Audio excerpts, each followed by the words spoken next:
জয়জিৎ সেন শর্মাকে।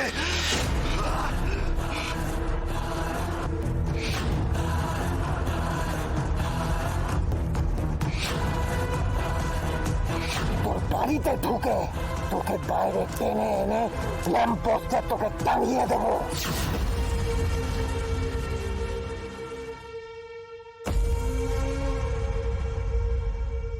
এভাবে রাগারাগি করে চিৎকার করে কোনোদিনও কোনো কিছুর সলিউশন হয়েছে না হবে জেজে? হয়নি সলিউশন, কোনো সলিউশন নেই। কিন্তু আমি জয়জিৎ সেন শর্মা যতদিনে ওই বজরংবলীর দুধকে পিষে মেরে ফেলে না দিচ্ছি, ততদিন কোনো সলিউশন হবে না, ততদিন আমার মাথা ঠান্ডা হবে না। এটাই এই মুহূর্তের একমাত্র সলিউশন। বাট জেজে এই লোকটা কে? হঠাৎ করে কোথা থেকে উড়ে এসে জুড়ে বসেছে? আমি জানি না সিমে, আমি জানি না ওই লোকটা কে, কোথা থেকে এসেছে। কিন্তু যতক্ষণ না জয়জিৎ সেন শর্মা ওই লোকটাকে নিজের হাতে পিষে মেরে ফেলছে, ততক্ষণ আমার মাথা ঠান্ডা হবে না, কিছুতেই না। ও জানে না ও কার পেছনে লেগেছে, আর তারপরেও যদিও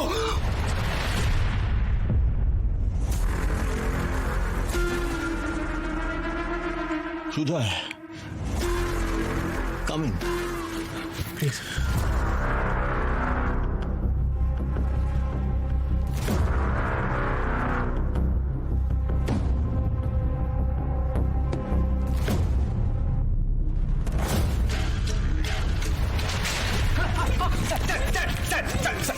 Scoundrel! You're worthless! What are you doing? J J J J রিভলভারটা লোডেড আছে, প্লিজ গুলিটা চলে যাবে।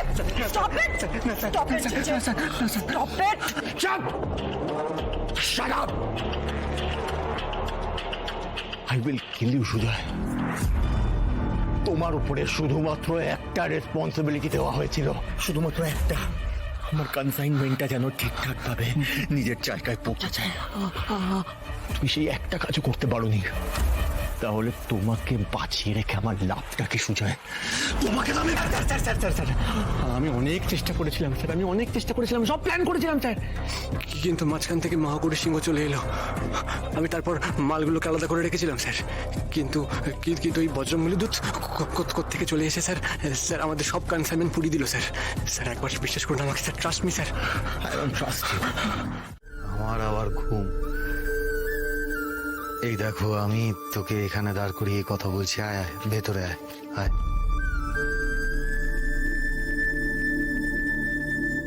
বস।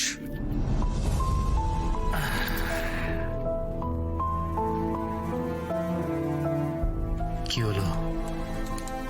ও, একদিক দিয়ে ভালোই হয়েছে তুই এসেছিস এখানে, তখন তোকে একটা থ্যাঙ্কস বলারও সুযোগ পেলাম না। তুই আমার অনেক বড় উপকার করলি রে। তুই যদি সেই সময় আমার পাশে না থাকতিস, তাহলে মিছিমিছি সবাই আমাকে সন্দেহ করত।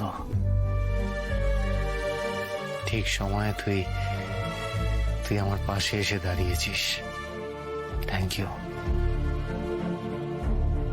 ভাগ্যিস তুই চলে এসেছিলিস।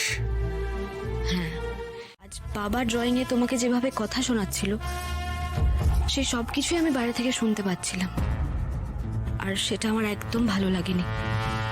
তাই আমি সবার সামনে মিথ্যে কথা বলতে বাধ্য হলাম। জেঠু, আমি না তোমাকে খুব ভালোবাসি জানো। সেই ছোট্টবেলা থেকে তোমার অনেক গল্প শুনেছি।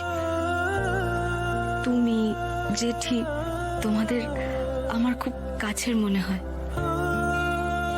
তোমার জন্য আমার খুব চিন্তা হয় জেঠু, তাই এসব কথা বলছি। ও জেঠু, বলো না, আমাকে সত্যি কথাটা বলো না প্লিজ। চাইলেও তো আমি তোকে সত্যিটা বলতে পারছি না, কিন্তু তোকেও যে আমি বড় ভালোবাসি, তুই কষ্ট পেলে আমারও কষ্ট হবে। আসলে তুই তো জানিস অপু, এই বাড়িতে আমার বেশিক্ষণ থাকতে ভালো লাগে না, দম বন্ধ হয়ে আসে, ঘুমও আসে না। আর রাতের বেলা তো এই বাড়িটা আরো শুনশান লাগে, আরো বেশি কষ্ট হয়। সেই জন্যে ওই খোলা হাওয়ায় একটু পায়চারি করতে গেছিলাম। এত রাতে পাইচারি করতে গিয়েছিলে? জেঠু তুমি তো জানো চারিদিকে কি সব ঘটছে। ওরে পাকা বুড়ি, তুই আমাকে এত সাবধান করছিস, এত রাতে তুই কেন বাড়ি ঢুকলি বলতো? হ্যাঁ, সত্যি কথা বলতে আজকে রাতে বাড়ি ফিরতে আমারও বেশ ভয় করছিল। এখন তো ওর ওই বজরংবলির দুধ নাকে ও তো সারা রাত বাইরে ঘুরে বেড়ায়। এই তো সেদিনকেই দুজনকে মারাত্মক ভাবে মারলো, আর আজ ওই ড্রাগসের বক্স চালিয়ে তার ভিডিও আপলোড করে দিল। কখন যে কি ঘটে যাচ্ছে তা কেউ বলতে পারে না জেঠু। তুই কি ভাবছিস অপু? ওই বজরংবলির দুধ তোর বা আমার ক্ষতি করবে কেন? আমরা তো কারোর ক্ষতি করিনি। ওই লোকটা কিন্তু বেছে বেছে ক্রিমিনাল মারছে, দেখেছিস তো? আর ওই রোহিত দত্ত, পীযূষ দত্ত, ওদের নামে অনেক অনেক খারাপ অভিযোগ আছে, তুই জানিস না? অনেক বেআইনি কাজ কারবার ওরা করেছে। আর আজও ওই ড্রাগস গুলো জ্বালিয়ে দিয়ে লোকটা একদম ঠিক কাজ করেছে। লোকটা এখনো অব্দি যা যা করেছে একদম ঠিক করেছে অপু। আর এখানেই তো আমার আপত্তি জেঠু। ওই লোকটা যা করছে তা তো আইনের করার কথা ছিল, কিন্তু ওই লোকটা আইন নিজের হাতে তুলে নিচ্ছে। আর যারা আইন নিজের হাতে তুলে নেয় তারা যে কোনোদিন একটা বড় বিপদ ডেকে আনতে পারে, নিজের জন্য এবং নিজের আশেপাশের মানুষজনদের জন্য।